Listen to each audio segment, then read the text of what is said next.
The truth about the state, it wasn't always like this. Let's look back in time. History reminds us, one army, one land, one central authority, crushing the Romans, Persians put in fear. The Ummah like a lion, no need to shed a tear. When the village was attacked by the kuffar, the Khalif heard the sisters cry, prepared for war. Attacking the city, destroying it from existence. Lesson number one, don't ever mess with Muslims. The Imam of the Ummah is a shield, where he protects the Ummah, and where the Ummah fights behind him. Where is this shield today to protect the Ummah? What happened to this shield to honor and dignify the Ummah? In 1917, Prime Minister of Britain, after entering Jerusalem, stated, "The Crusade War has ended." In the same year, the French General Gouraud went to the grave of Salahuddin Ayyubi. Salahuddin Ayyubi, the one who 730 years prior crushed the Crusade and liberated Palestine and Syria. He went to his grave in Damascus and kicked it and said, "Wake up, O Salahuddin, we are here." How do they do this to you and me? We turn on the TV and all we see is a world full of casualties, a generation agony. Our Ummah is a misery. Let's go back to the beginning of the century and review our history. From one side to the other side of the globe, the system of Islam ruled over the world. They went to the Muslims for all their solutions, from mathematics to biology, the advancement and technology. The Kafir women used to imitate our women. They wanted the same respect that the Muslim sisters were given, while the enemies of Islam were trying to twist the Quran, trying to write a surah like Allah's. They all failed miserably, and many of them responded, أشهد أن لا إله إلا الله وأشهد أن محمد رسول الله. Allah has challenged the humanity until the day of judgment to produce a surah or an ayah like the Quran, and Allah assured that they will never be able to make a surah like it. The kuffar plan and work to destroy this deen, and Allah affirms that we too are planning. And if all the people of the world got together, they still could not and will never be able to put a scratch, a side of a mustard seed on the throne of Almighty Allah subhanahu wa ta'ala. After failing on the battlefield, the kuffar got together and decided to yield. They said we must change the way the Muslims think, and sure enough, the Muslim Ummah began to sink. In 1917, John Belford promised Palestine to the Jews. 31 years later, his promise went through. Britain and France split the Muslim lands.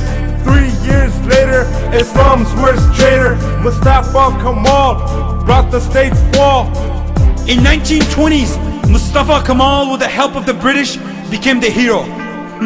Well, this so-called hero cancelled the authority of the most powerful system for the human beings, the Khilafah. He abandoned all rulings of Allah. He did not stop there. He abandoned the Adhan in Arabic. He denied the Muslim sisters from obeying Allah subhanahu wa ta'ala by abandoning the hijab. All Islamic calendars and holidays were cancelled. Yes, brothers and sisters, he changed the Arabic alphabet to Latin. By doing so, he made sure the next generation will be lost and have no connection to their Islamic roots, as they cannot read or write all the Islamic culture that was recorded.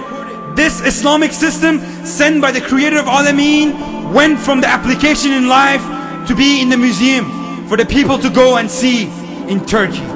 In 1924, our state was demolished. 100 years of planning and their plans were accomplished. Kafirs broke our bondage, contaminated our knowledge. Better listen up, cause you won't learn this in college.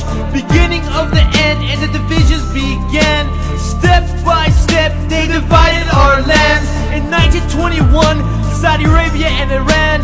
Next year, Egypt, and in 32, Iraq.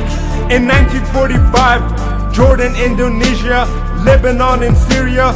2 years later, the division of India, the Muslims took a stand and demanded the ruling of Islam. So they gave them Pakistan, but it was only an illusion, a false resolution, far from a solution. In 1948, the Jews established their Israeli state.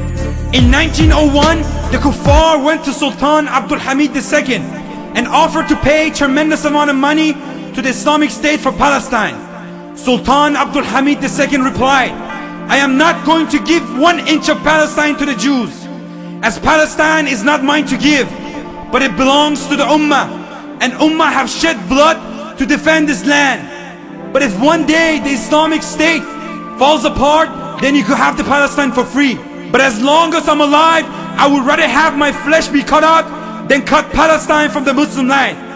I will not allow any carving while we are alive." 1960s, Somalia, Nigeria, Kuwait and Algeria. In 1964 came the PLO, Yasser Arafat, the US scarecrow.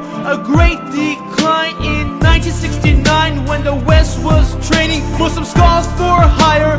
Jews were setting Al-Aqsa Mosque on fire. Let's recall 1970 for those who don't remember.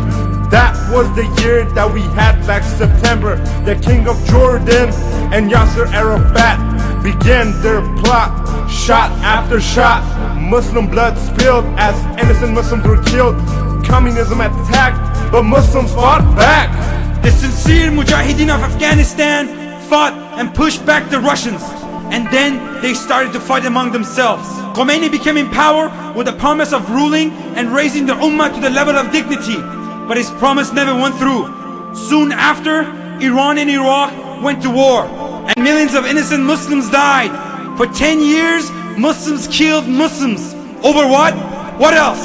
The agenda of the West. At the end, there were no resolutions. Today, Iran is very much open to democracy and reformation, and the Muslims in Iraq continue to suffer. Subhanallah, where is the Amir of the Ummah? Another decade gone, but we still don't have Islam. Take a look at the Gulf and the killings of Saddam. Over 1 million Muslims died, but no one answered their cries. In the 1990s, the Muslim genocides, Bosnia, Kosovo, Chechnya, Dagestan. Bring back Islam, bring back Islam, bring back Islam, bring back Islam. It's the year 2000 and nothing has changed. Past generations age, let's write the next page. It's time for us to change. It's up to you and me. Either we make history or we become history.